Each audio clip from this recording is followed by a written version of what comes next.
is time for the podcast. So I'm going to start off right away here because I got a cool thing. I got a cool message the other day that I didn't tell you about. Oh, good. Tell me. So some guy, his name is Paul. I'm going to use his name because I feel like he won't mind. Okay. He's from Edmonton. Okay. Which is cool. Yeah. So he sent me this message. He said, "Love the podcast, guys. I thought you might find this interesting." Sends me an article. The article says, this is the title of the article. Not protective. Early body checking doesn't prevent hockey injuries. Study finds. Does not prevent. Doesn't. I'm just trying to dumb it down. Yeah, so starting body checking at a younger age is fine. Doesn't help prevent injuries. Right. So if you start earlier, that doesn't mean later you'll be better equipped to handle the hitting. Got it. Is kind of the I just had to, implication. So I went to the study. Yeah. Oh, good. I was going to ask you, like, where's the study? So how's the study? So here's the message for people. And just to be clear, Paul wasn't saying that, because we touched on it last episode or a couple episodes ago, where we were kind of saying we think it's better if kids learn to hit earlier. Yeah. And we didn't say, because I went back and listened to it after because I wasn't sure what we said, but we weren't saying that you for sure are going to be able to prevent injuries by learning to check sooner, but the kind of idea we were saying is you learn how to play the game more properly. More properly? Does that make sense? I don't think I would. I got some grammar stuff we're going to talk about, so we'll. Is it more properly? It doesn't sound right. Say the sentence again. You will learn to play the game more properly. More gooder. More better. Yeah. Anyways. No, I think it's just properly. Yeah, you're learning to play properly by having hitting earlier. That was more the point we were making. Paul wasn't disputing that. He was just sending an article because he thought it was interesting, which I appreciated. Yeah, so we had a little quick back and forth. Anyways, went to the study. So here's a little tidbit for people that anytime anyone is saying, well, I read this, I read that, it's important to know the source. Yeah. And it's important to question everything, in my opinion. You don't take things, it doesn't matter where it's coming from, you don't just take things for granted. So he sends me the article. I didn't even read the article. I went right to the study right away. And that's a good thing. It's a good practice for people to do. If somebody sends you an article on something, go check the study of it could be about any topic. And most of the time, if it's a decent source, it'll give you some things you can understand. Like when you get into the statistics of things, sometimes that can get complicated. But if you read the background, how they did the study and the conclusions of the study, you can get a lot more than reading the article that talks about what the study said. If that makes sense? 100%. So there's a little side tangent on evaluating evidence. But anyways, so he sent me it, and there's some things about the study that flip a coin. Yeah, it's a hard thing to measure. Like, how are you measuring this, right? So anyways, they looked at 941 players. So they compared players with 2 years or less of body checking to those with 3 years or more. And they found that the 3 years or more group, so the kids that had more body checking, actually had more injuries. So it's counterintuitive, but it kind of makes sense because the more contact, the more injuries. Of course. Right? It's not that if you have less contact, you will have less injuries the longer you sustain. From contact. Right. So anyways, I just thought it was an interesting thing. And my point of that was just to point out that in that piece, we weren't really saying it's going to prevent injuries because you can't. It's too fast. People are too strong. If there's contact, there's going to be injuries, man. That's what's going to happen. But it was more preparing yourself to play when you know that there's going to be contact, not necessarily from the injury prevention standpoint, but more so from the playing the game properly standpoint. So I thought that was really cool anyways, that this guy sent this to us. And if anyone has anything, because a lot of people are listening to this now, so if anyone has things like this that you want to send in, like, I'm pretty responsive on email stuff. If you send stuff in, I'll definitely see it and look at it. So I thought it was pretty cool. Anyways. Yeah, that's interesting. Like I always say that with studies too, is you don't know who's being studied, right? Yeah. So sometimes you do have to check it out. Like, for example, I think I've used this before, is that when people do bodybuilding or weightlifting or strength studies, a lot of the times the studies they do at universities are the actual people that are doing the input on computers, and they're not actually athletes.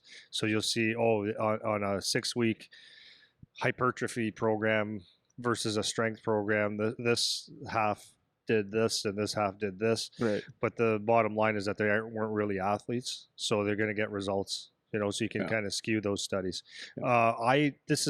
This is supposed to be a study, so this is like maybe off a little bit. But I was having a discussion with someone This is probably about 5 years ago, and we were talking about concussions.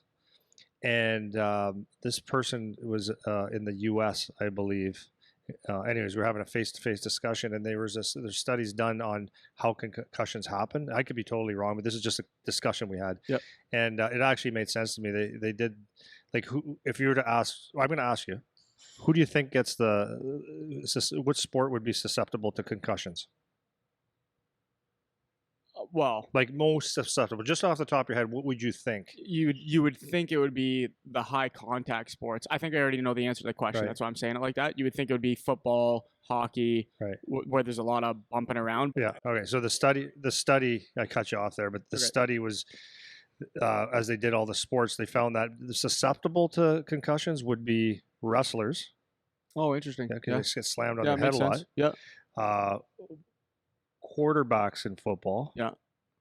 And of course, they're looking at the boxing and stuff. But the thing was, the wrestlers had a very low incident rate of right, yeah. concussions, and the reason the reason was because they actually train neck training to control their neck, and Yeah. it's not snapping around.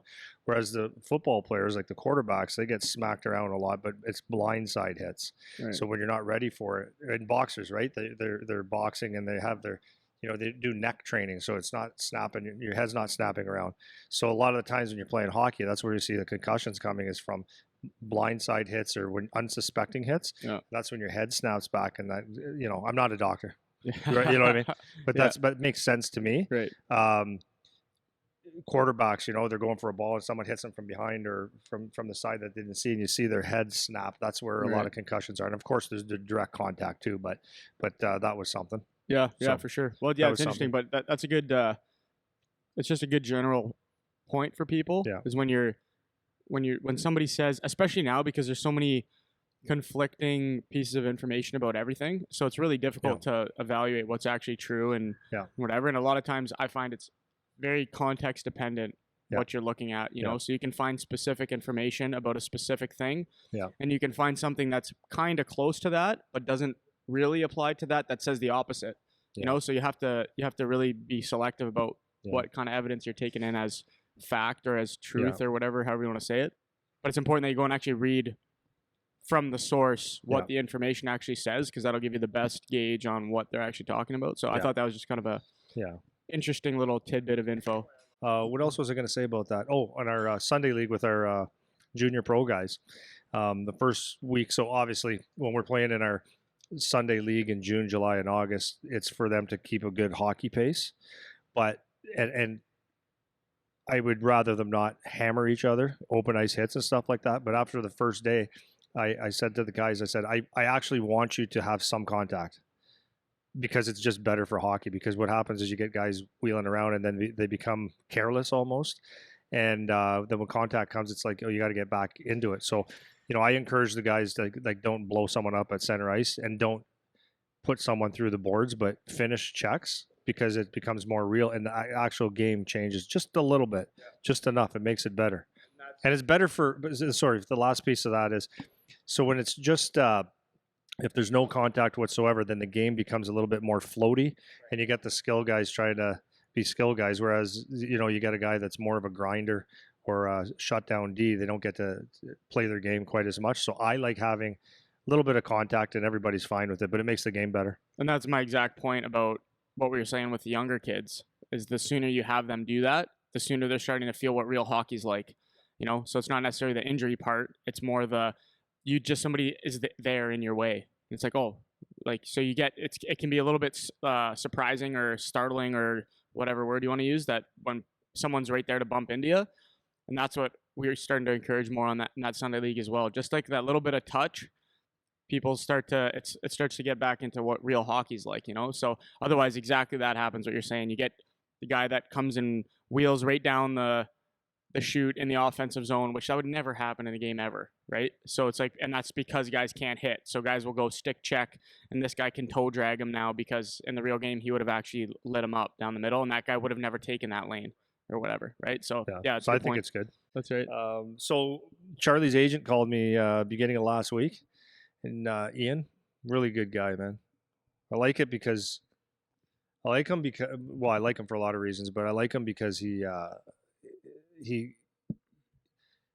it's not all about well, it is about being a good hockey player, but it's about, he'll measure things like, are you reading, are you working on your brain. He does things on the, Like development wise. yeah, but just as a person and the individual and the human. Yeah. But what he it. likes to, like, what he does is, it's one thing that he's good at, and it's one thing that is actually important that a lot of people don't speak to, right? It's like, if you talk to someone, it's like, how's your training, Right. how's your are you working your edges and all these different things. But you know, a lot of the meat of the things is just getting um, your mind right, eating right, just the different things. And Ian's very good at that. And anyways, so that's that. So he said, hey, you and Charlie, if you get a chance, watch Man in the Arena. It's with Tom Brady in it. It's a documentary. Mm. So I said, absolutely, right away. I'll tell Charlie we'll watch it tonight. So he says, make sure you watch up to episode 2. So they're about 45 minutes long. And I said, yeah, for sure. Because I love that stuff, documentary. If I'm going to watch TV, I want to watch like a sports game or something that I can learn from. And documentaries are great. I love watching like NFL stories and, you know, documentaries where you see the good, the bad, and the ugly, where people come from, because it's important, man. It's important. So a lot of times kids don't get a chance to read books, and they have an advantage right now because reading sometimes is difficult. It's not fun, and it's an acquired taste, almost like, you know, beer and wine and rye and all that kind of stuff, right? So documentaries can fill that void. So, anyways, I said for sure. So me and Charlie sat down. And I said, as I turned it on, I said, hey, Charlie, do you understand the story of Tom Brady? He goes, yeah. I said, like, you know that he wasn't a star. He goes, yeah, I know. So I said, okay, I wanted to be clear because the part I like about this is, as we say, when people are going through the ranks of hockey or sports or whatever, everyone's in such a rush. And if we're not a superstar early, then we almost kind of give up. And this is like one of the best stories you can come up with. I mean, the guy's a superstar, right? So let me just say this. It's a documentary about Tom Brady and about so far as from what I know, the New England Patriots, on why they're such a good team, from the coaches and the players down. And it talks about the culture and they have different players on the team speaking about different things, and a lot of the times about just Tom Brady himself. So very, very interesting perspectives. So just to be real clear, Tom Brady I think he's in his 21st year as a starting quarterback in the NFL. He's got 7 Super Bowl wins. He's been, I think, 9 Super Bowls. I'm going to be off on a couple of these things. Holds the most NFL quarterback records ever. Skip that one. So when you think about those records, and he's 44 years old right now. Okay, so he's been playing for 20 years, 44 years old. He still calls the shots. So you got to say that's pretty impressive. Now, if you go back, he was a 6th round pick. Okay, so in the NFL, 6th round pick as a quarterback, not a lot of hope. No. Okay, redshirted his first year at Michigan, so he got a scholarship to Michigan. He was redshirted, which means you were on the practice squad. He was 7th in the depth chart. He was a backup quarterback to Brian Griese for the first 2 years, and then he was like 7th in the depth chart. Battled to get some playing time when Drew Henson was in front of him.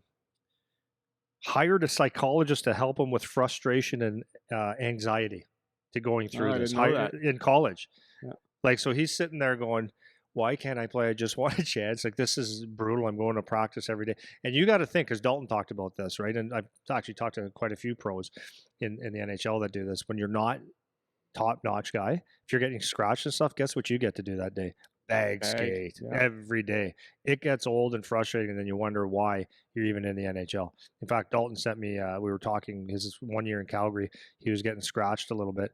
And he goes, I don't even feel like I should be in the NHL. So I had a good talk with him, and he's like, oh, yeah, I'm back.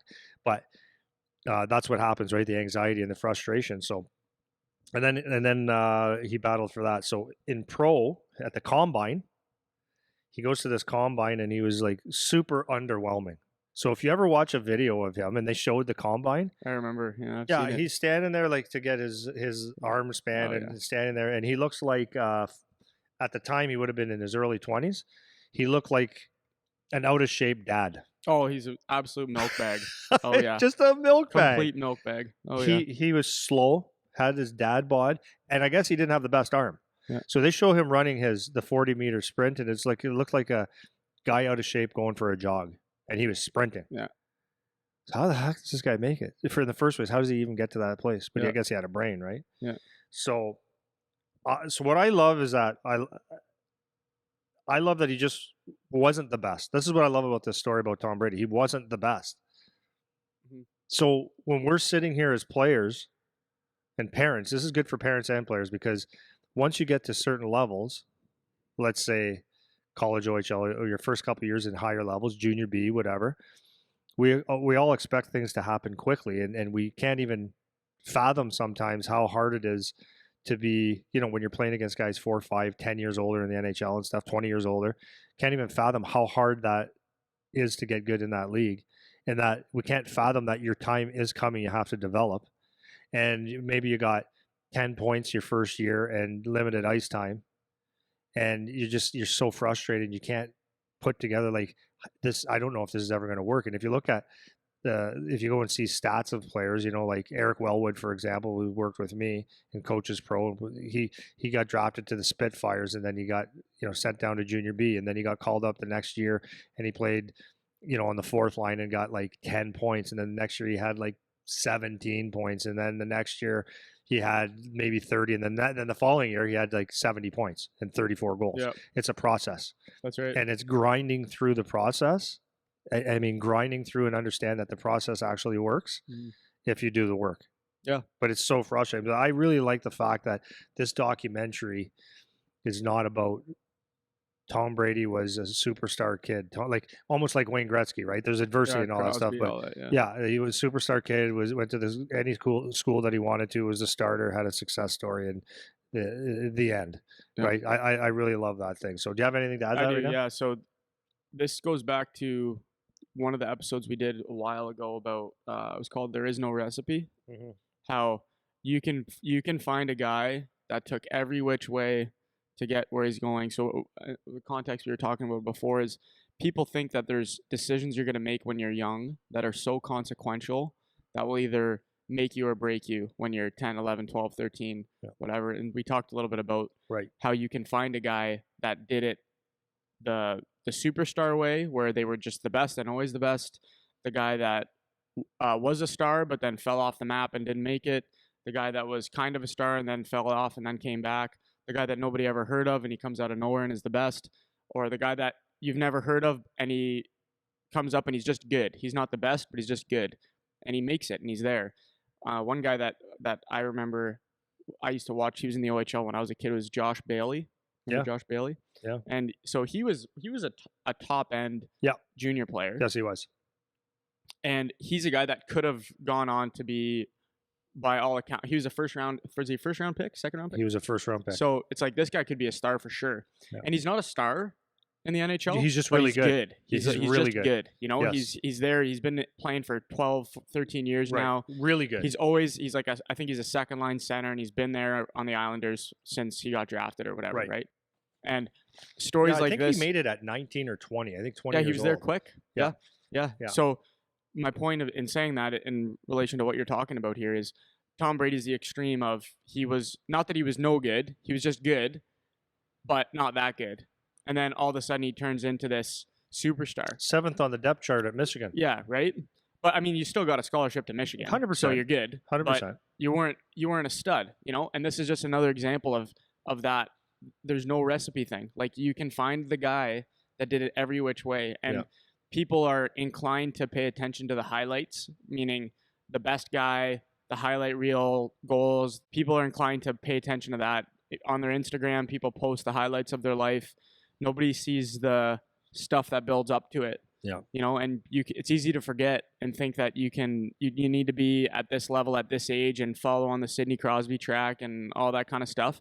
And for every guy that's that superstar, you can find another guy that's equally there, has been there just as long, makes close to the same amount of money, and they did a completely different way. They came from wherever they came from, their own way. So it's these are the kinds of stories that are super inspiring for people to watch, because you can, that you have a chance. You always have a chance, man. There's always a chance that you can make it through, stick to the process, like you're saying, and end up getting to where you want to go. And it's just I think it's a way better story because most people are going to be like that.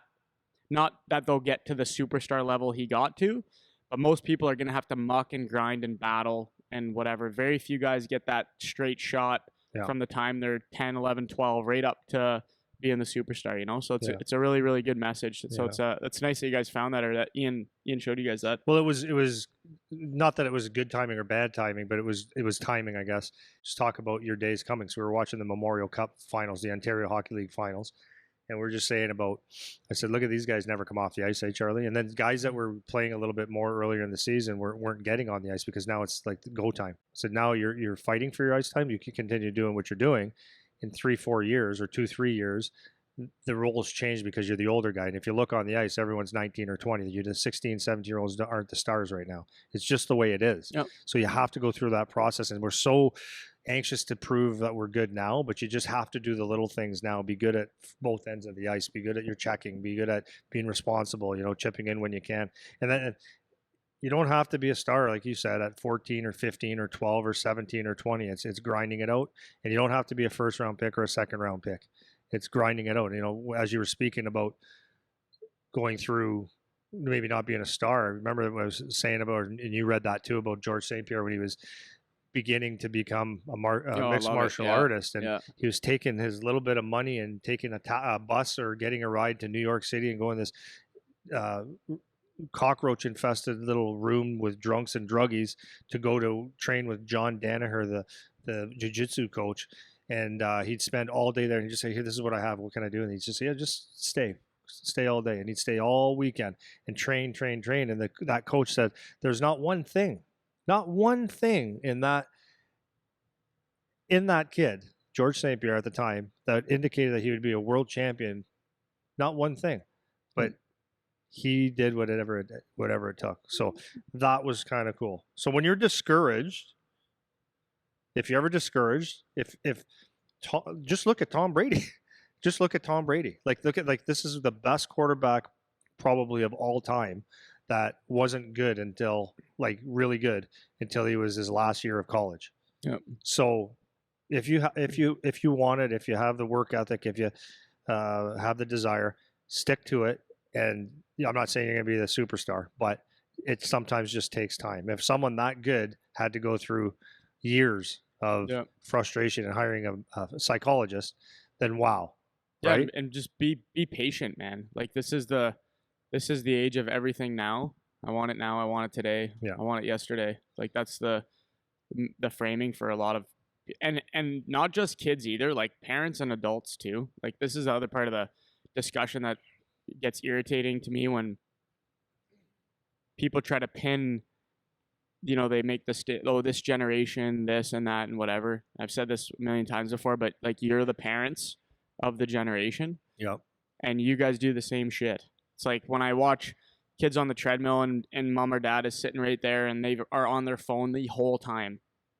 You True. know, they want their nice car now. They want to pay for things they can't afford now. So it's not just the kids, but it's important that you're patient, man. It takes time. If you're not the kid that's getting the straight shot, which is basically nobody, you have to be patient. You don't want to be your own worst enemy.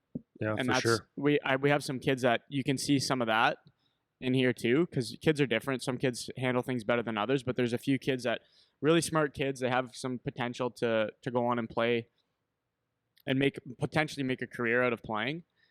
And you can see that the way they think about things sometimes, it's like you might be the thing that gets in your own way. Yeah. And that's what you don't want to be, just because you weren't patient enough, because right. you couldn't stay even keeled enough through the hard stretches that you're going to get, so you got to be patient. You Jealous keep that of in someone mind. else's early glory. Yeah. That's another thing. That's a tough one to deal with, man. I remember that when I was playing, when I was a kid. You see the guy that got drafted, or the guy that's getting all the opportunity, the guy that everyone likes, he gets to play every power play, all that kind of stuff. It's like, it's really easy to get.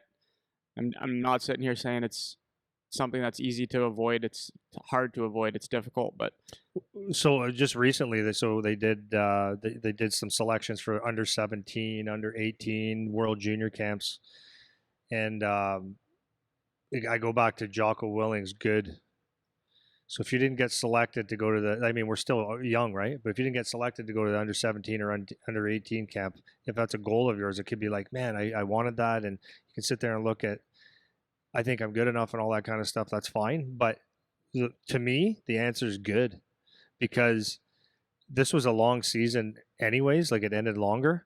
So the kids that are 16, 17, 18 years old that finish their season in June, end of May, early June, or even now, they've got the Memorial Cup.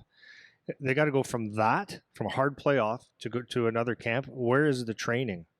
So I would be almost think you might be set yourself in a better position to do rehab, get back into shape, and to get your strength and all that stuff, rather than going to a camp and going for another beatdown and not taking a break. Well, you know what I mean? That's the good, yeah. And you've said that before. It's.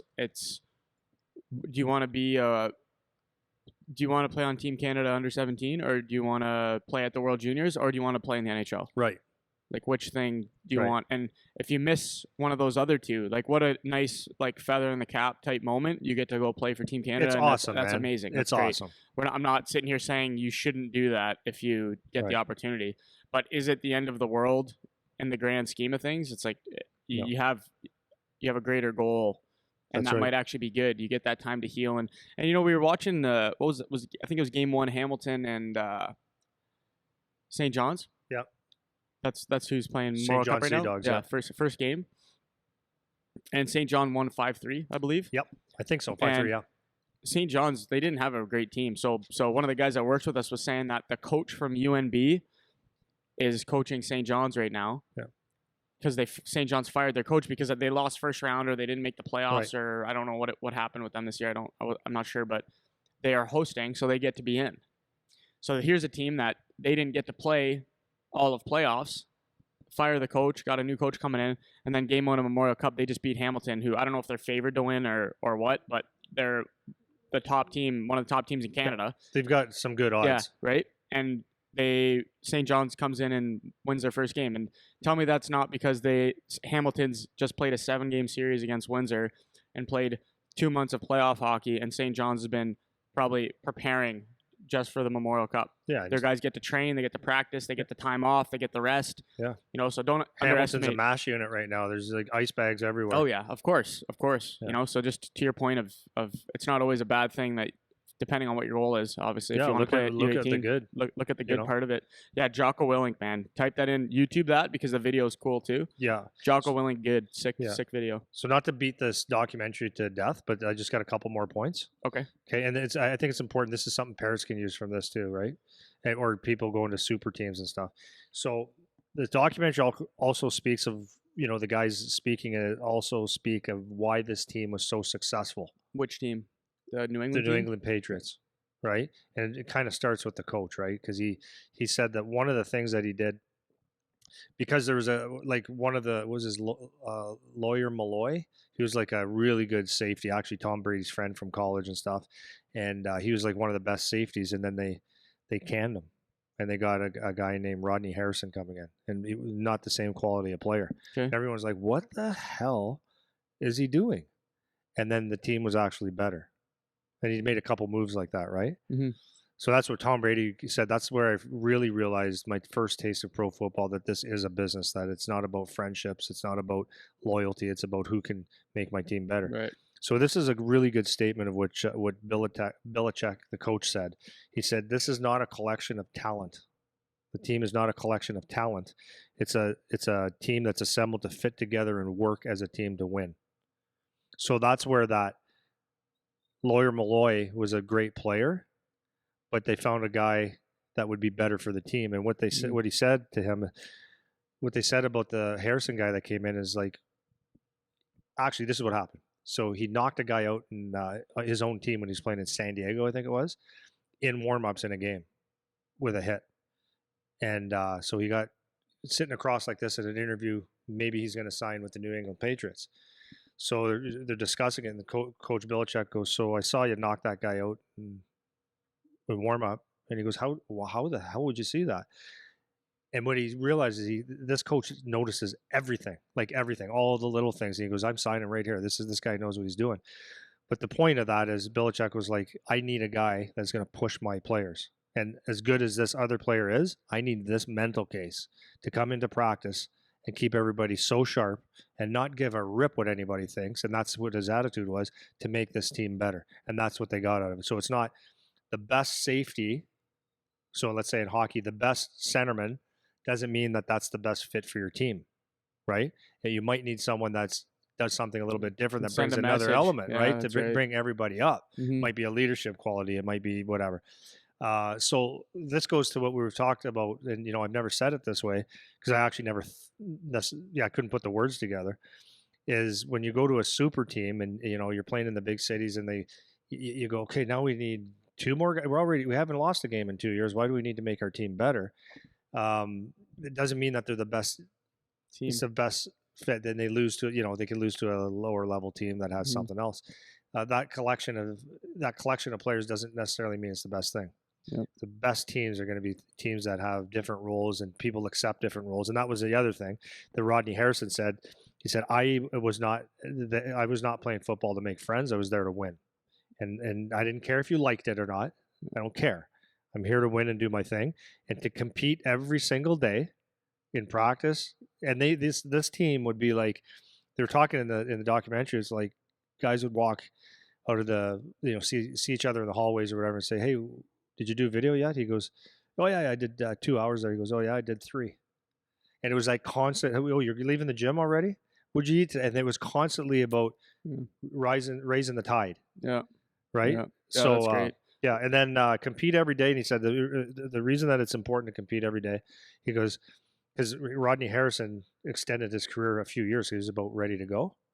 And he said, I competed so hard every day because you never know who's knocking on the door. He goes, there's always someone knocking. Yeah. And he goes, I was competing until someone knocked that door down. Mm-hmm. It's such a good documentary. So if you can't read, or if you don't have the time to read, or you're not interested in reading, this is a really good place to start. And it's just so good for parents, for coaches, for players. Unbelievable. Yeah. Well, one thought I had, bringing in the competitive guy. You ever see the Rocket Richard movie? It came out. I don't think I've seen it. Maybe. It's a good movie. Yeah. But yeah, I remember I've seen it a few times. And there's a moment where the Canadian, like when he started playing for Montreal, the Canadians were just not good. Right. And so he was same kind of story. He didn't come in as like a superstar from the movie. Maybe he was, but from the way the movie presented it is he was a top player, but he wasn't like a superstar. And a lot of teams were skeptical about him because he had been injured before. No kidding. So they thought Montreal was nervous about signing him because he had some injuries. So anyways, the one scene in the movie that sticks out, reminds me of what you're talking about, is the coach comes in and tells him he's scratched in front of the team, and he goes over and rips the stick rack down. Like he's getting changed when the coach comes in and tells him he's scratched. So he puts his shirt back on, goes and he grabs the stick rack and he chucks it, like all the sticks all over the dressing room, whatever. And the coach just like, as he throws a tantrum walking out, he was just saying to the team, like, that's what I want. Like, I need some jam. Like, somebody give me something, right? This guy's got jam. And he did it on purpose to show the team a message. I'm not saying throwing a temper tantrum is the best thing to do ever, but you get the point, right? He's trying to send a message, and he was legit. He's a competitor. Pissed. He's a competitor. And it's like, this guy was legit pissed off that he doesn't get to go out there and do battle, because he was one of those guys. And I'm too young to I never got to see him play, but he was everything. He scored goals. He got in fights. He was a competitor. And that reminded me of that. And then the other thing is there's a young team around here, just to the point of the super teams. Yeah. That the guys we've heard a lot about, and they were one of those teams that they hadn't lost a game. They had assembled. They had brought in guys from out of town. They were doing some like billeting type things or housing kids so that they could have bringing people in. Yeah. That great, or on paper great coach that played in the NHL and all this kind of stuff. And I don't think they lost one game. I think they won their final game like 7-1 for their league or something.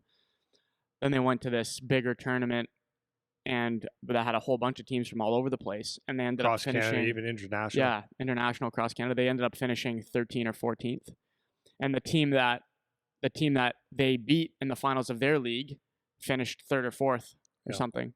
And it's just kind of a message more for coaches than anything. And maybe teeing it up going into your next part is it's not always about, like you were saying, who the best players are on the team. And another cliche example is in Miracle when Herb Brooks is picking the team and whatever, and Craig, the assistant coach, is like, "You're missing some of the best players," and he's like, "I'm not looking for the best players. I'm looking for the right ones." Yep. And that's a good way to think about your team as a coach, whether you're just starting or you're further along in your coaching career. It's not always about who the best players are, because a lot of times too many good players on the same team is a conflict. It was when I coached more or less a super team. That's right. And it's very intuitive to think about, right? Because if you have every guy on your team that wants the puck all the time, or you got 6 guys on your team that are shooters, it's like there's not that many shots that are going to be taken in that game. Yeah. Not everybody can have the puck all the time. So that's you're creating an environment where there's going to be some conflict. And it's not that it never works out, especially when you're younger. In the younger years, it's easier to get away with. But as you start to get older, having the best players on your team doesn't mean that you're going to have the best team, because a lot of times it'll breed conflict, dressing room conflict between teammates, conflicts between parents. In youth, the parents start right? Yeah, I'm talking more particularly about youth. And if you gauge that compared to junior teams or pro teams, none of the teams are like that. There's no super team, right? There's no NHL team that's a super team. There's no junior team that's a super team. There are teams that are better than other teams, but you have your top 6, you have your grind guys, you have your PK guys, you have roles. Yeah. Not everybody is just, you have 3-4 lines of guys that can score. That doesn't really happen a lot. And the higher you go, the less it happens. Yeah, that's right. And it's like when I was coaching in Detroit, we had a really, really good team. And I couldn't have tryouts. I said, no one's taking these guys' spots. And I didn't have a pulse on the whole. They kind of gave me the team. They said, "Here's your team." I said, "Okay, cool." But that's what happened, right? Everybody thought they were the first line center. Yeah, that's right. You put someone on a second power play, and mom and dad were losing it. It's like, but they are, and I'm being generous. Yeah. Right. And then there's kids that, they were like more of the grinders, and the parents that were the parents of the kids that are supposedly stars. They would lose their shit. They gave someone a captain who was like just a really hard-working leader, actual dressing room leader. The kids all loved him, worked hard through the checks and stuff like that. I gave him the captain, and I had a dad call me and just say, like, I'm not going to use the words, but he said, "Are you trying to piss on my kid?" I'm like, what? Yeah. Like, what am I? Like, who am I going to pick for a captain? The best hockey player? Who is it, by the way? Right. Because everyone's really good. So, anyways, it's not fun. In fact, what you want to have is when you're assembling a team, if you can figure this out, you want to have guys on your team that they know that they're not, or maybe they are the best guy on the team, but they don't care who gets the glory. They're just willing to do the job and really try to win. And that's what you want. Because if you're on my team and you get all the press and you get the all the glory and everyone's talking about you, that's fine. But at the end of the day, did we win? And that's what you want, a whole bunch of kids that care about that. That's right. That's the most important thing. And if it means I'm a penalty killer but I still think I can score goals, I'll go penalty kill. Yeah. All good. Is it good for the team? Okay, I'll do it. Yeah, and that's a hard lesson to teach. Yeah. There's enough success for everyone. Like, you don't have, if I do well, it doesn't mean you have to do poorly. Right. And that's what I find it's a hard thing for kids to understand, is that, and this goes onto the parents too, the coaches. Like, you have to instill this lesson, is there's enough for everyone to be successful when you're playing at any level. But if you're playing youth hockey particularly, it's like, if you everybody needs to be successful for the team to be successful, for us to win, for everyone to get attention, which is what most people want, because most kids want to go on and play at junior level or whatever afterwards, get drafted, all that kind of stuff. So if you think that your success is going to be limited by someone else on your team being successful, then that's going to cause a problem. And that's to your point of when you were coaching in Detroit, right? You think that because somebody else plays the power play more than you, that somehow is going to affect your opportunity to show yourself or whatever. It's like, well, if the team is good and the team wins, the scouts watch everybody. They're not watching one guy, if they have a particular guy they're interested in, they'll watch one guy. But at the start, when the scouts first start coming out to watch games, they're seeing everybody. They're looking at everybody, you know. And your amount of power play time or whatever isn't going to make or break you as a player. You know, and you don't need somebody else to not play the power play so that you get to play more, so that you get seen more. That isn't how it works, man. And that's why it's important to have you want to have a good dynamic of guys that understand the role, like you're talking about, whether you're a penalty killer or whether you're a guy that plays shutdown D or whatever. That's why it's important to know what you're good at, do the things you're good at, because not everybody's going to be able to be that the first line player, you know. So opportunity that's going to somebody else doesn't mean you're not getting any, you know. Yeah. And that's an easy way to that I see that a lot with minor hockey kids and parents. It's like they think that because this kid's getting more, my kid's getting less, and that's not really the dynamic, you know. It's funny. I had a kid that played on my team in Detroit that wasn't the top. Like he wasn't the top 3. He was very close, but in a different way, he was our top 1. You know, he wasn't considered the big name. Right. See how I did air quotes? Mm-hmm. I never do those, Yeah. so I'm feeling pretty good. But he wasn't considered the big name. Yeah. He was on our team, and he had speed, and he back checked and forechecked. He wasn't a great goal scorer, but he did penalty kill. Like, just it was impressive. But he was never considered that big name, and he was one of the 3 that signed. Well, no. One of the I'm trying to think. There was only 2 guys on that team that signed NHL, drafted and signed NHL, and he was one of them. Really? Yep. That's really cool. And there's other guys that were supposed to be the studs. Yeah, man, it's hard. It's hard. I don't necessarily blame people. Like when you're in it, it's really difficult to see outside of just your area and your team and your world, and you know. And I get that sense. Like I remember talking on the phone with a couple of the minor hockey coaches from around this area.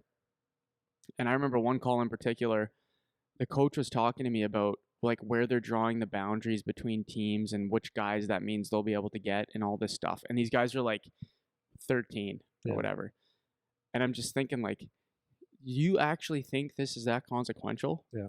Like your life is all consumed with the Windsor-Essex County borders of where the 2 teams are going to be drawn for which players you get for the 13-year-old team. It's like, dude, like zoom out, man. Like if you zoom out a little bit, you'll realize there's a lot more out there, you know, but it's hard. I know I'm not saying that as a, you know, as a shot at anybody or at anything. It's just that is what the framing is. This is your world and this is what you get caught up in, man. And I can understand that, but it's really important that you try, if you're a player, if you're a coach, if you're whoever, parent, you got to try to zoom out and understand how much bigger it gets outside of your team, your league, your little space that you're really consumed with, you know? Yeah. But well, I get for coaches, like the easiest way to coach is try to get the best players. Mm-hmm. Then most of your games you're going to be looking pretty good.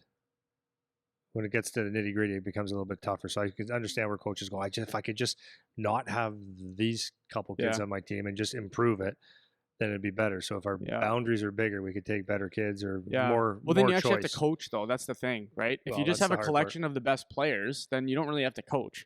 Like if the kids are just true. If the kids are just better, they can go and do anything. They're just better, you know. But when you actually have to do some structure and some systems and teach the kids a lesson and teach them how to battle because there's other teams that are better than them or as good as them or whatever, then that's when you actually have to start coaching. Right. You know, if you just have all the superstars, you don't actually ever have to do anything. That's right. You know, you could do anything and they'll win. They're just better. More or less. So more or less till you play against a good team. Mm-hmm.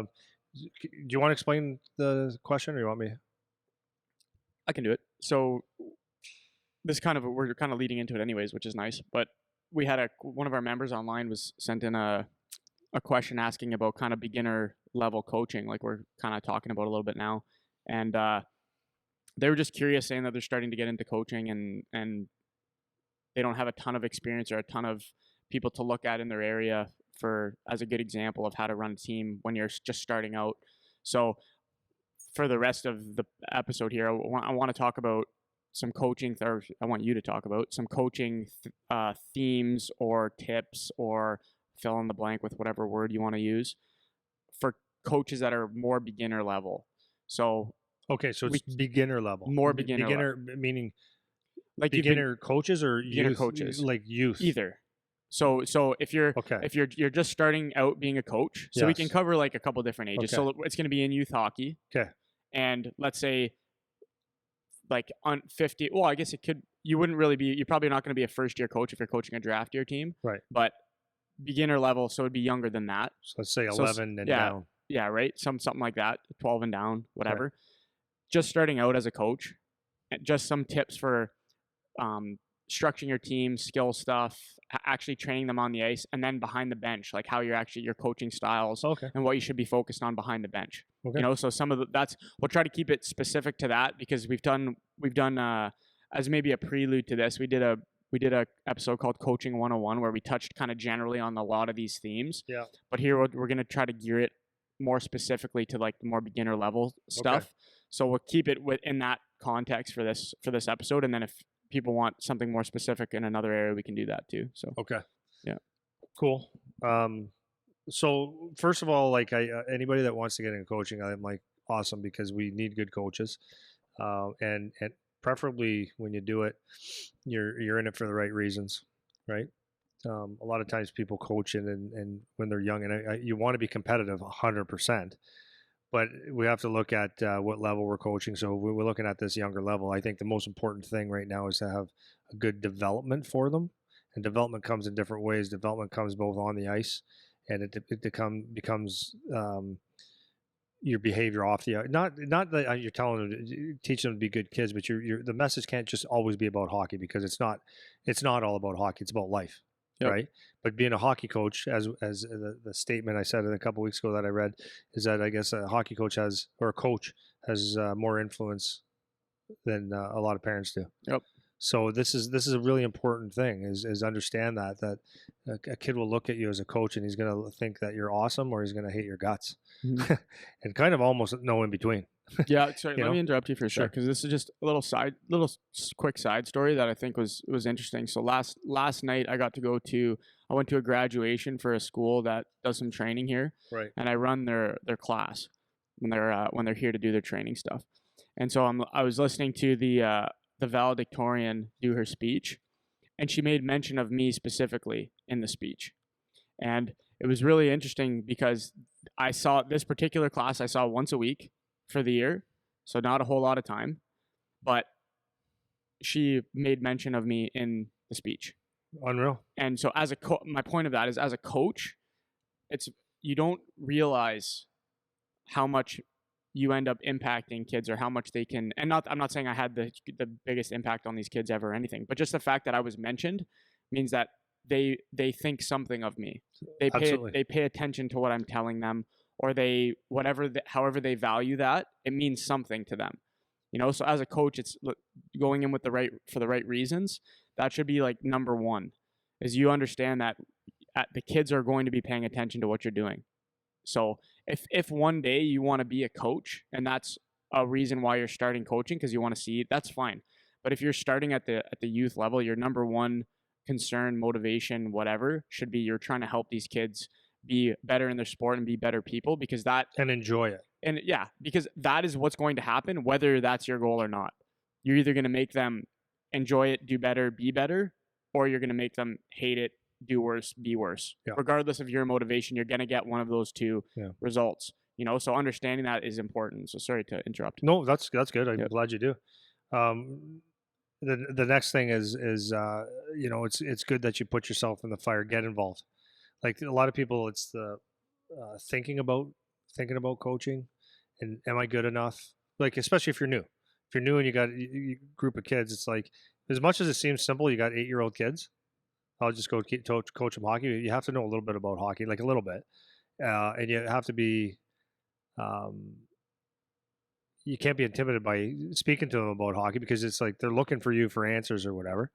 And but you got to get in the fire and you got to get going. That's number one. And you're going to learn on the fly, because the thing is that you're not going to know everything, even though you might be I'll tell you what, man, you can play hockey and then you go coach a team, and it's going to teach or to explain things or to get a message across. You might say, I don't even know what I'm doing. Where do I start? Like really, where do I start coaching a hockey team? How do I start? Mm-hmm. right? Picking positions, everything. Like, what kind type of, how am I going to get my message across to kids how we play hockey? So you have to start somewhere, but you have to start. Yeah. It's really important. And you're going to realize that you don't know everything. Even though you might have played, you don't know everything. You're going to learn a ton just by coaching kids and making your own mistakes and stuff. And the other thing that's going to be really important to know going in, no matter how nice of a person you are and how good your intentions are going to be, parents are going to give you a hard time. Period. Yep.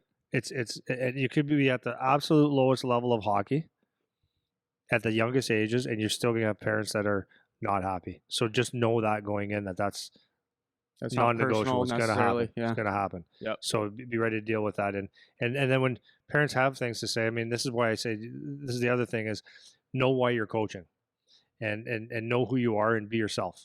Because if you try to be someone else, it doesn't work. You got to just know I'm making these decisions or making these decisions, or have this philosophy because that's who I am. And if you are who you are, then it'll be fine. But if you try to go outside of that thing, it's really hard to coach people and keep everybody happy. Yeah. Because you're not going to keep people happy. Go Yeah. ahead. I think pulling out of that, the fact that it's not going to be perfect and just start is really important. And I remember, not on a kind of a related note, I was talking to one of my buddies a while ago. He wanted to start a podcast. Right. I know. And he kept telling me about his plan. Yeah. Right. And it was like, Yeah. the last 5 times we've talked, it's been 3 months, and we've keep talking about your plan. It's like, it's just start, dude. If you think you're going to start it perfect and it's going to be perfect, it's not going to be perfect. So as a coach, if you don't have a lot of experience, you need the experience. You need to make the mistakes so you can figure out how to start tweaking stuff. Right. So have a rough outline of what you Yeah. think you're going to do. I'm not saying go in without any plan, like make a plan, but then go and let's start doing it. Take the action so that you can find out where you're wrong and you can start to fix it. Yeah. And the key to that is you have to be honest as a coach too, especially when you're not experienced.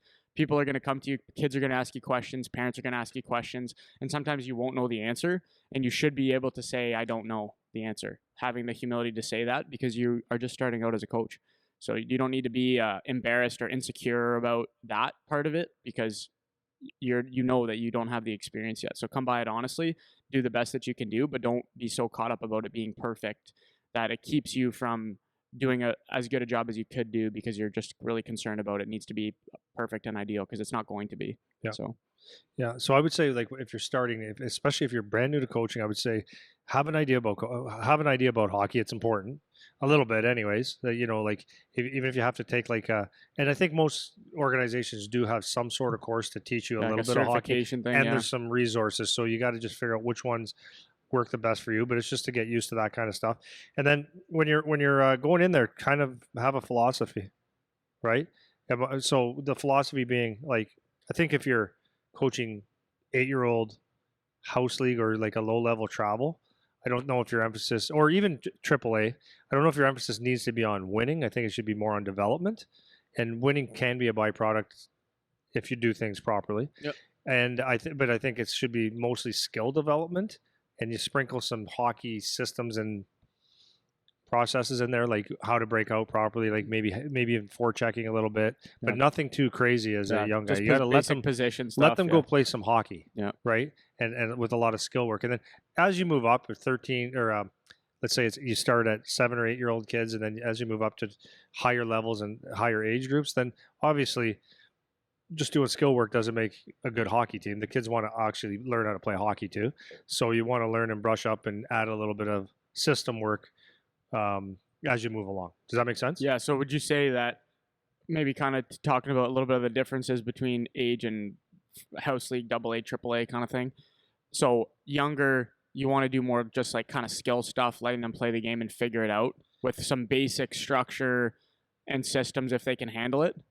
And then as you go up, so let's say you're with a little bit older team, like 12 or 13-year-olds, and maybe they're AA, AAA.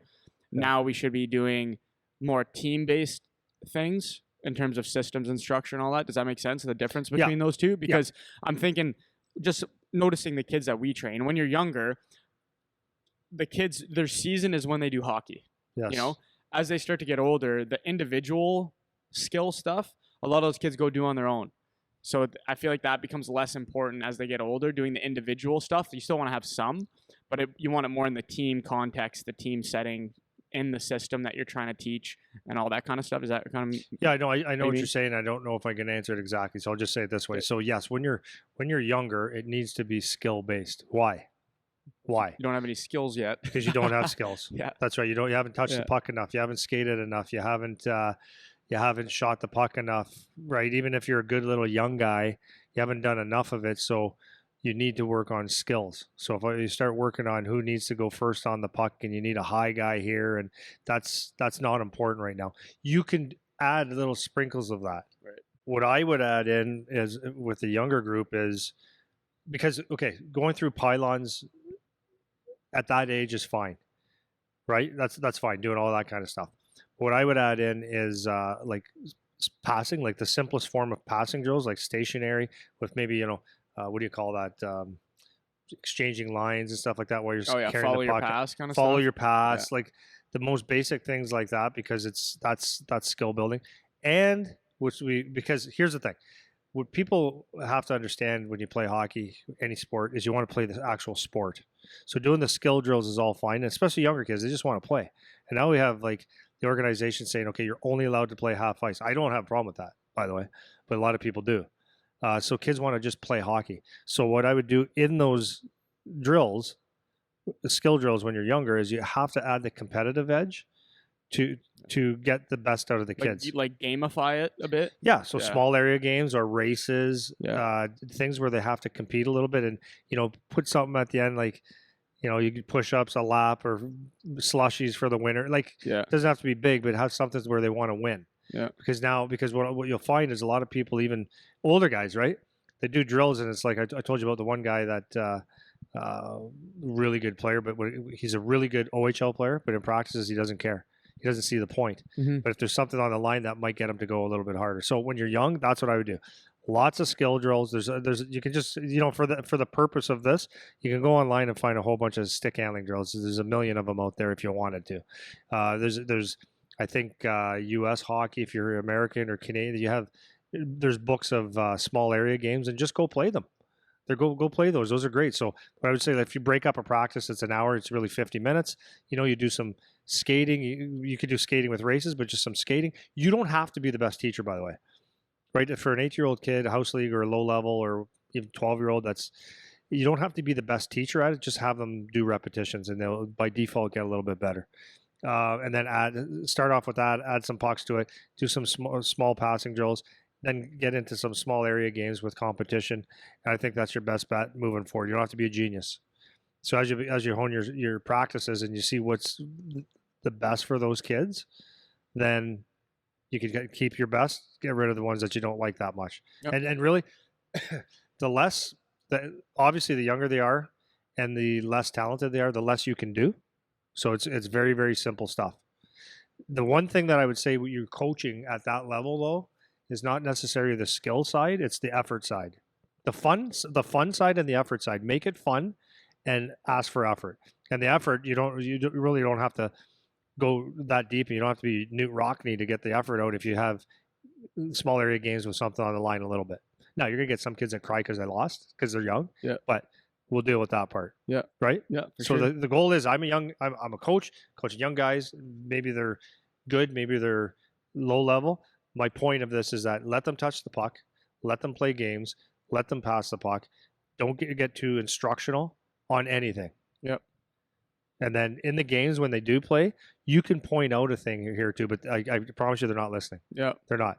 Effort, and fun. That's how you coach youth hockey. Let's say what age and what level would that whole frame that you just gave out, where do we draw the line of where things start to shift? So what age to what age, what level to what level is what you just said appropriate?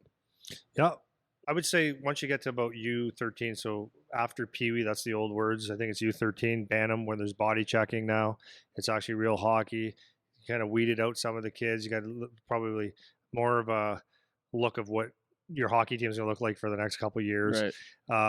Then you start at, like, not start, but now it's like a little bit more about playing the game of hockey, because your brain can actually take it. You can absorb it. You don't have kids just trying to score goals anymore all the time, right?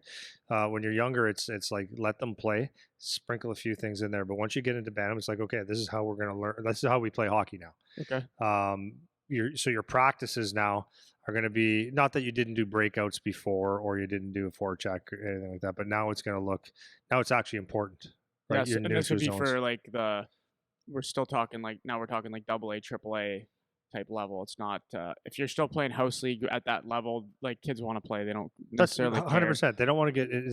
That's the thing. You got to know who your audience is, right? Yeah. So if you're coaching like a really low level of hockey, that doesn't sound negative, does it? It's just is what it is. Yeah, it is what it is. Okay, then the kids don't. They want to be good at.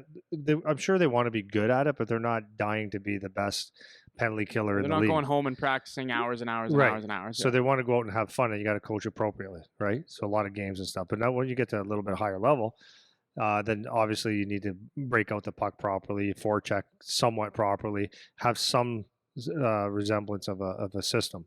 Do you have to spend all the time in the world on it? No. So this is where, because you can get really caught up in systems, right? There's a fine line. And I think for everybody in youth hockey is the system. If you're all about systems, then kids start playing like robots, right? And it's like, okay, am I allowed to go here now? Well, because there's some parents that don't really understand hockey too. I remember when I first started teaching around here, and I'd go to watch some of the kids play, and I'd hear a dad just losing his mind because his son was a right winger and the left winger went in his corner. But he's going home listening to that stuff too, right? Like, so you're hearing all these things. It's like, let them play. And this is when I think we're in Adam. So just let them play, and they will figure it out. Once they get to like Pee Wee, you start explaining a little bit of how hockey's played, and Bantam it tightens up, and midget or U16, 17, 18, it becomes you got to play hockey, right? But so how do you not overcoach systems, right? The simplest way is you play a ton of small area games. You figure hockey out when you do those kind of things. You're creating 2-on-1s, moving the puck, and you learn how to get open. Yeah. And you're learning how to defend in small areas. Yeah. So then what would you say about if I'm a beginner coach and I really don't know much about systems or appropriate systems? How am I learning that? Like, what would you suggest in terms of how do I learn what systems I should use? Where should I go to learn them? And then how should I implement that with my team? So basically it's like, let's say I have a 13-year-old AAA team or 14-year-old AAA team. Okay. What's appropriate for them in terms of systems, and where do I learn that information to make sure that I'm not overdoing it or underdoing it, if that makes sense? Because for me, just as an example, I had no systems at all till I was probably, when I was in my midget minor year, we started to learn some system things. Up until that, we had nothing, and it was awful. Like terrible. So kind of that's the question. It's gonna. So here's another thing. You got to look at what your team's all about, right? So if you've got like a really fast team, like really fast, good skating team, then you can say, okay, so I want to use that asset. Right. Maybe you're a good puck moving team. You want to use that asset.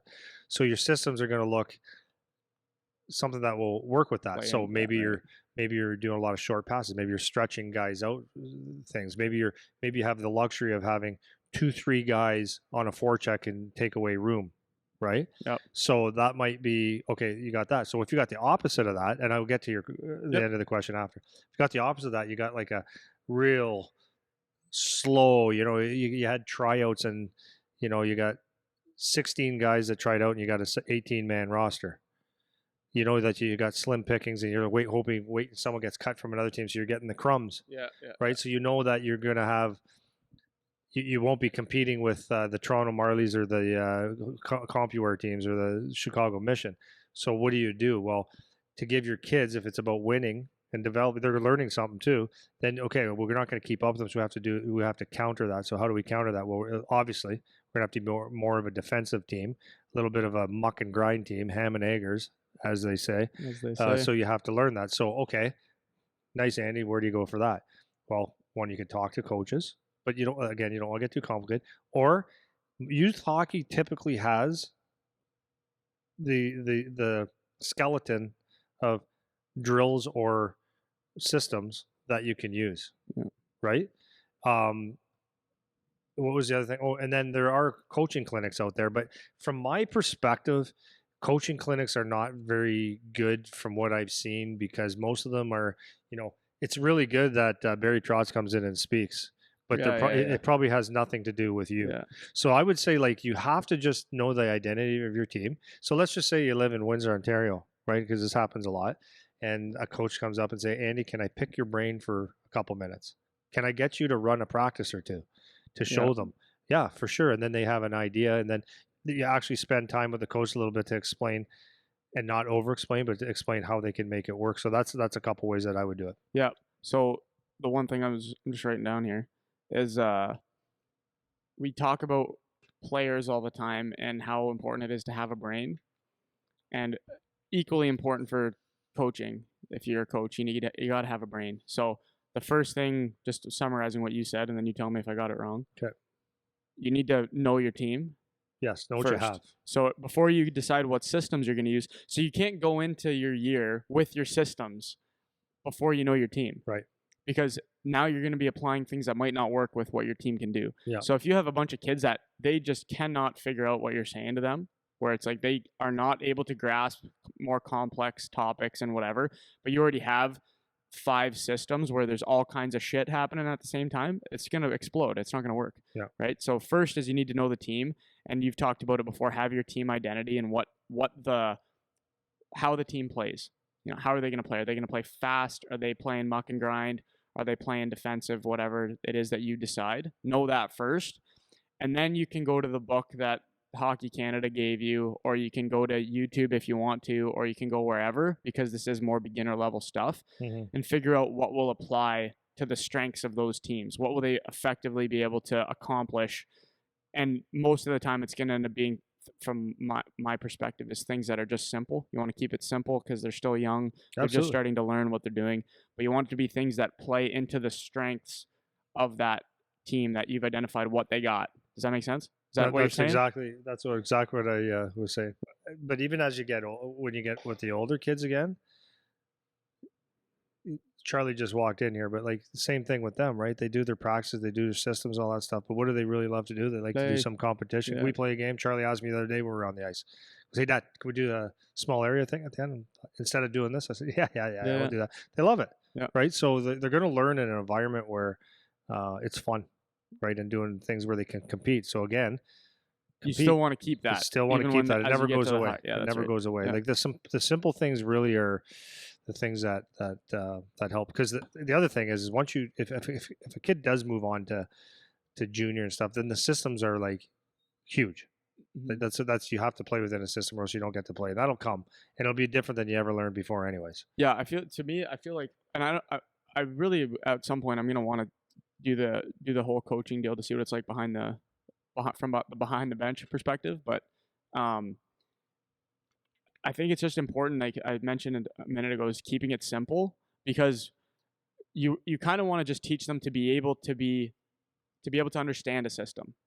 So it doesn't have to be complicated, but you need them to know that I have to be able to do this plan, however simple it is, so that they have the skill of grasping concepts when they get to the higher levels, when the systems actually become, there's a million that each team has, right? There's D zone, O zone, neutral zone, face-off plays, power play, penalty kill, breakouts, control breakouts. There's a million of everything. So if you want them to be familiar with a coach giving them a plan that they need to execute. Yeah. Right? So when you're taking low-level young players or whatever, it can be as simple as we always want 2 guys on the puck. If there's 2 guys on the puck or battling for a puck, we need 1 guy away from the puck defending, whether it's offensive zone or defensive zone defending. That's a system. Yeah. You know what I mean? It's simple. And I think sorry to cut you off. The other part is explaining the why part of it too, why we're doing this. Yep. Because if you just say, okay, we want 2 guys on the puck, I think it's important to explain to them, this is why we're going to use this system as our team. So if we have a really fast team, so you want to be a little over aggressive in the O zone because you'll have guys that can get back. Explain that. We're going to put 2 guys on the puck, not just for the good of my health, but because you guys are good skaters and I know that you'll be able to get back. So framing it and actually teaching them about why they're using the system, not just throwing. Yeah, and vice versa. Right. We're only going to go not too aggressive kids because we're playing the Chicago Mission.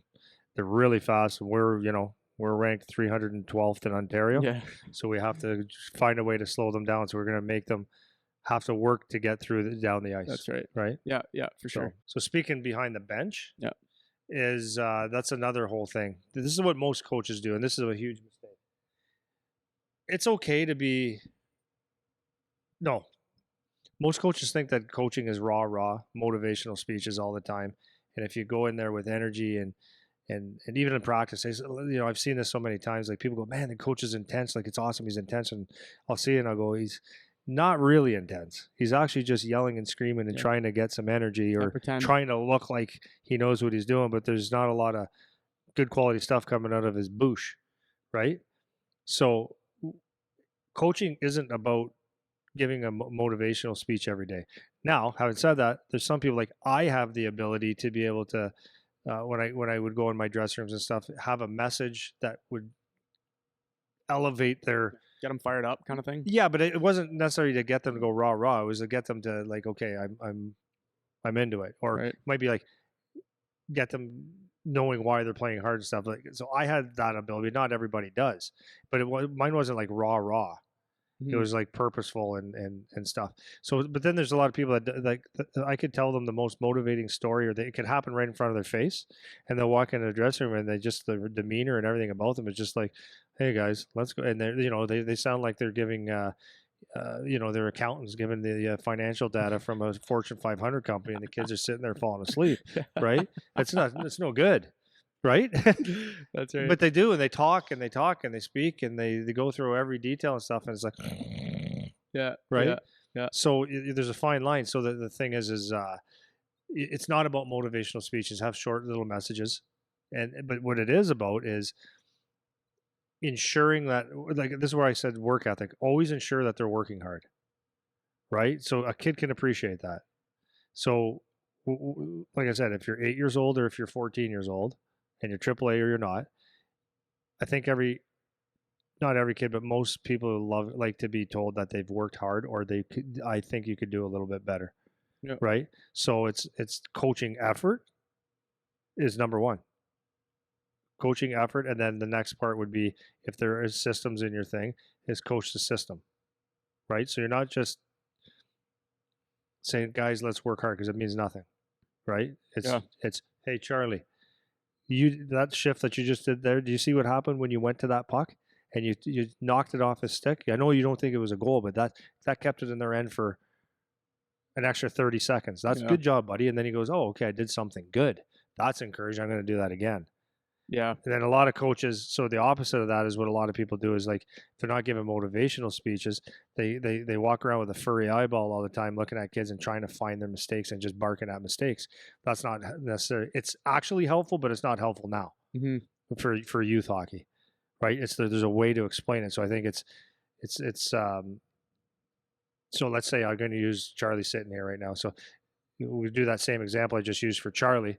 You go, hey, comes to the bench. You go, hey, Charlie, when you went to go get that puck, you went to knock it off your stick. But what happened there? Your feet weren't moving. What happened when your feet aren't moving? He got the puck out, and then we were back checking, so we had a chance to keep it in.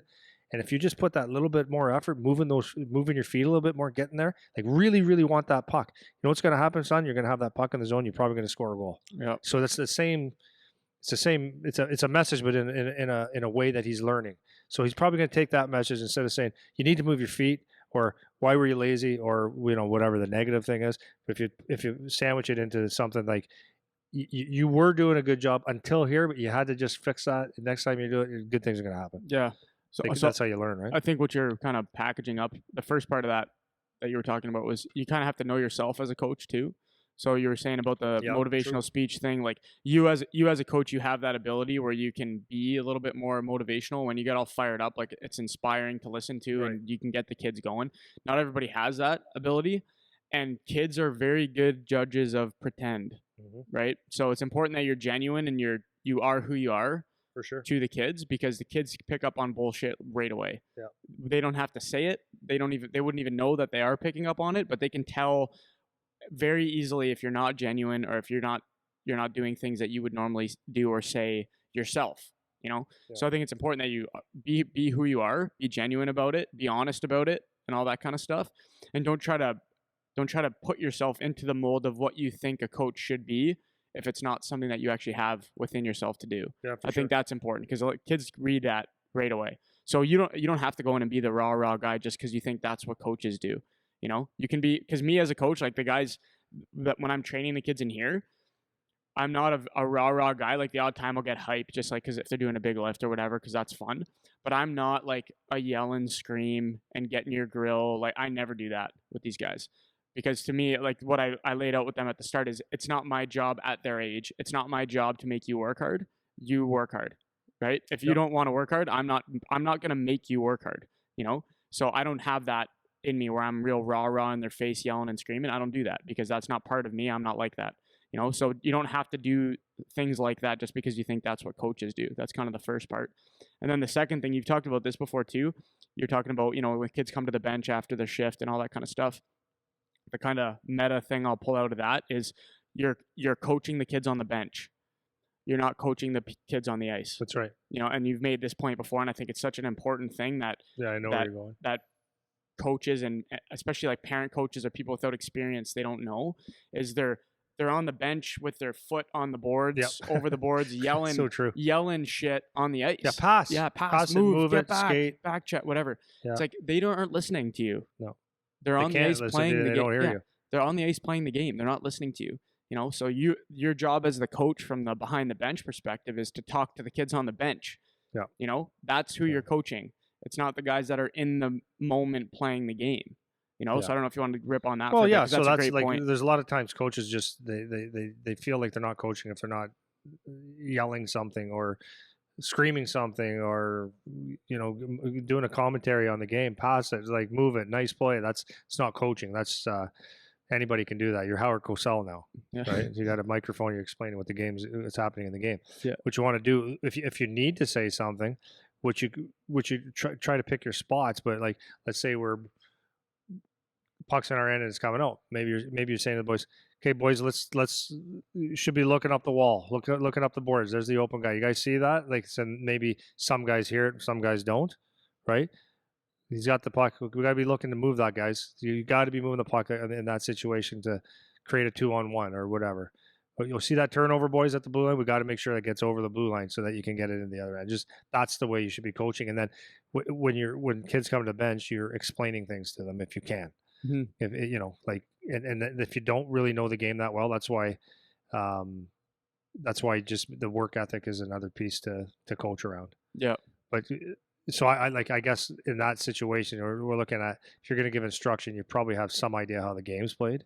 Well, I think, you have some experience. But I think to that point, sorry to cut you off, is okay. You should, if you're coaching, you have to be prepared. Yes. Right. Yeah. So if you can't coach to specific skills or specific in-game decisions because you're not that experienced, you can coach to your system or you can coach to whatever you do have prepared. You know, if you're at younger levels and we're just having fun and whatever, then it's different and you're just letting the kids play, then it's not that consequential. But as they get older, assuming you've made a plan as the coach and you're going into games and practices prepared with whatever the systems are that you're teaching and coaching, you should know the system. Well, like you should Yeah. understand what the system is designed to do and how it works so that you can coach to that. You know, if it's not maybe not a specific in-game decision, if you're not experienced enough to know exactly what the kid should do or what play should have been made, but you should be able to coach to the systems. So because you should have them prepared and you should know 100%. You should know why you're doing them. Yeah. But, you know, if you don't know why you're doing the system you're doing and you're just sitting behind the bench confused, it's like, well, maybe you shouldn't be coaching. Yeah. You know. Well, that's 100%. So that's what I would say on that. Yeah. Do you have any other points you want to touch on? I think we covered most of it.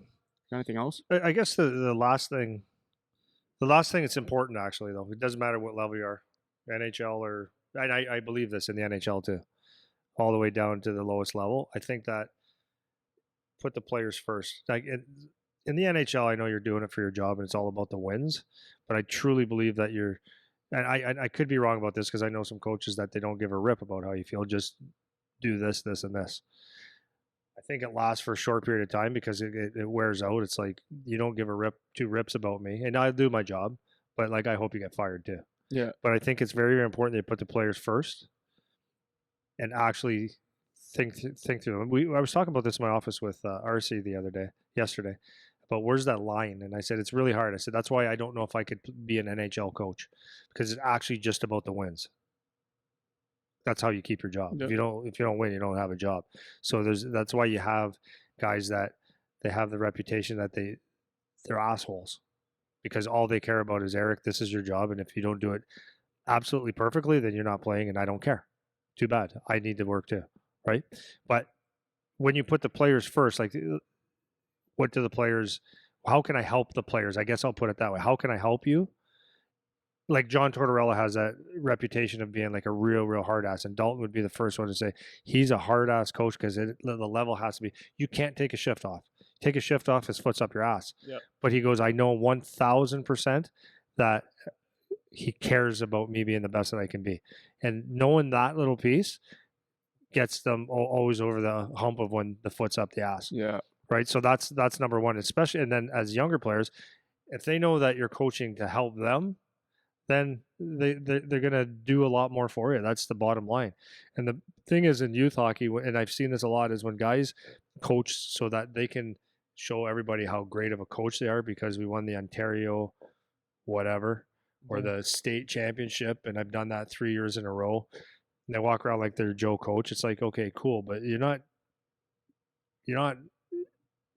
helping the kids necessarily. You're putting yourself first, and kids see that, right? And they might play for you, but at the end of the day, I would say make sure that you put the kids first. And then on top of that, I've said this before, is you have to take every kid and you have to spend time with them, whether that's on the ice working on a skill and or tweaking something in practice. But I think more importantly is that you take time, and it's not that hard. Before a game, before a practice, you're taking a couple minutes with not every kid, but going through the lineup, right? So I see this kid walking in, and I go, hey, he's on my list today, or I see him, like, hey, come here. How do you think you're playing?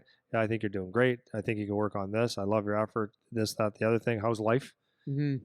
You talk to them so they know that you actually care about them. Yeah. And that'd be the one thing, is when you're in that, make a difference in their life. Let them know that you actually care. Because like I said before, at the end of the day, when you're going out for a coffee, when it's 20 years later and that kid is now an adult, maybe he's successful, maybe he's not. When he walks in and sees you having a coffee, is he going to turn his head and say, I hope you didn't see me? Or is he going to say, hey, coach, we'll go over to you and say hi and spend half an hour talking to him because he can't help himself? Yeah. Because you did something for him, right? That's what really coaching is all about. Yeah. And that's the life parallel too, is just that's like any work environment. Yeah. Anyone, for the parents, coaches listening, like when you go to work every day, is your boss a pain in the ass? Right. Or is he a guy you want to go shoot the shit with and talk to for a couple minutes before you go do what you're supposed to do? Yeah. You know, and that just makes a better environment. It just makes you, 100%. if your boss is good, makes you want to do good work. You know, if they're a pain in the ass, it's like, yeah, like you said, yeah, I'll do my job, but I hope you get fired. Yeah. You know, and all that kind of stuff. So that's I think that's a good point to end on. You got anything else? No, I'm good. All good? I'm good. Okay, hope that was helpful. If any of you guys, well, the guy that asked the question or anybody else, if you have any other questions, follow up.